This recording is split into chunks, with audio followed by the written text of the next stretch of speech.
actually referred to Donald Trump as an American Hitler.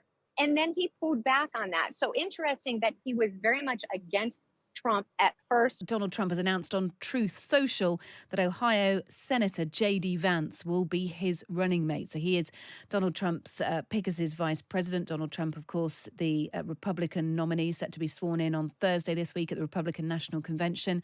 Here's what the former president wrote on Truth Social. After lengthy deliberation and thought, and considering the tremendous talents of many others, I've decided that the person best suited to assume the position of vice president of the United States is Senator JD Vance of the great state of Ohio.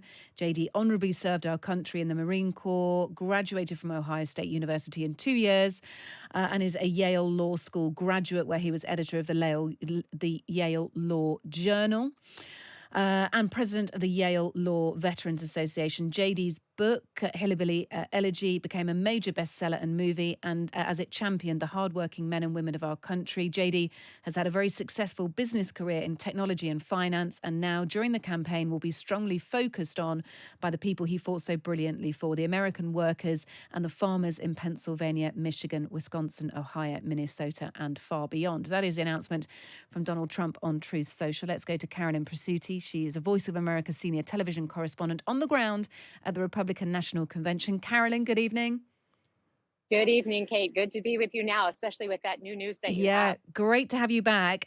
Tell me what you're hearing on the floor there. How are people reacting very early on? This is only just broken, but how are people reacting to the news that JD Vance is Donald Trump's pick as running mate? Senator Vance is going to be a very popular choice here. One, he brings youth to the ticket, right? He's 39 years old. Two, he's already a senator. Three, he's very conservative. Now, let me give you some background, though, on Vance.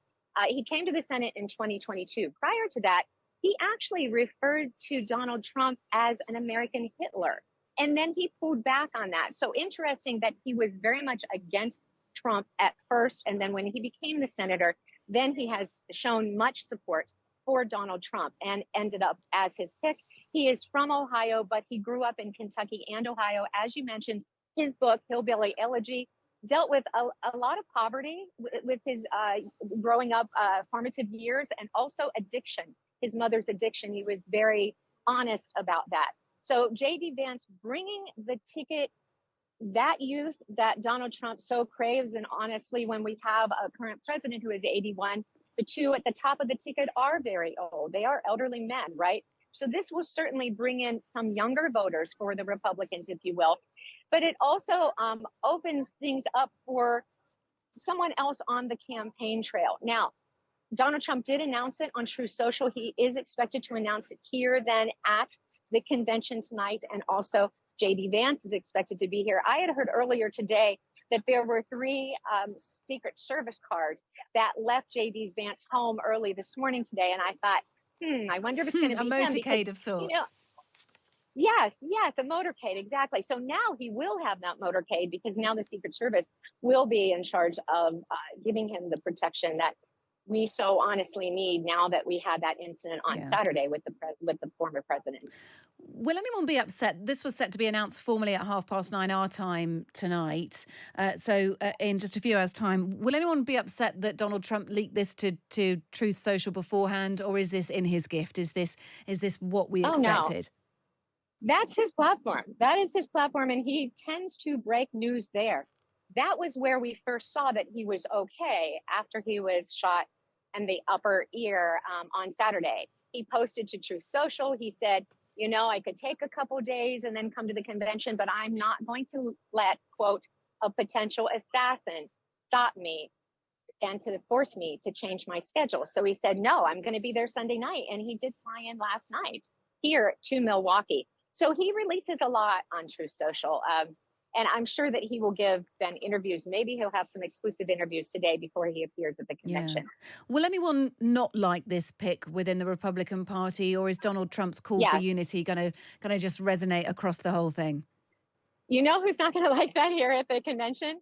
The people from Florida, right? Because Senator Marco Rubio is from Florida, and the people from North Dakota, because that's where Doug Burgum is the governor, and they were the other 2 top choices. So, I mean, they will fall in line. Don't get me wrong, because these Republicans are calling for unity. So they will stand behind Vance. But I'm sure it's a bit of a disappointment at first because you always want your guy from your state, right? Second in the ticket. I'm personally from Ohio, for full disclosure. So to have Vance there, I mean, I know his background. I grew up a Buckeye, so I can relate to him a bit more when I talk about him. Tell us then why did he change his opinion about Donald Trump? As you say, he was known as a never Trumper. Very, very resolute about that, best-selling book, etc. What was it that made him turn to Donald Trump? Let's go backwards a bit. Just in this year, right? You remember how many Republican candidates were at the debates, right? Yeah. Almost well, I think every single one of them actually has ended up supporting Trump. Once you are a member of a party, be you Democrat or Republican, you are expected then to support who's at the top of your ticket because then they lead the party, right? So you need to turn over your delegates, which Nikki Haley did a little bit late for her, but she did it in the process. And also, you remember Bobby Scott, he spoke out vehemently against Trump. And then as soon as he dropped out of the race, he was seen with Trump on the podium, supporting Trump almost as a friend and as a colleague. So this is typical in our democracy. We've seen it time and time again in the United States. Look, super interesting. Carolyn Presutti, perfect pick from Ohio, has been telling us all about JD Vance, who we now know is Donald Trump's pick as running mate in this presidential campaign, and his VP pick should he be successful. Carolyn, thank you so much for being with us. Carolyn Presutti from Milwaukee.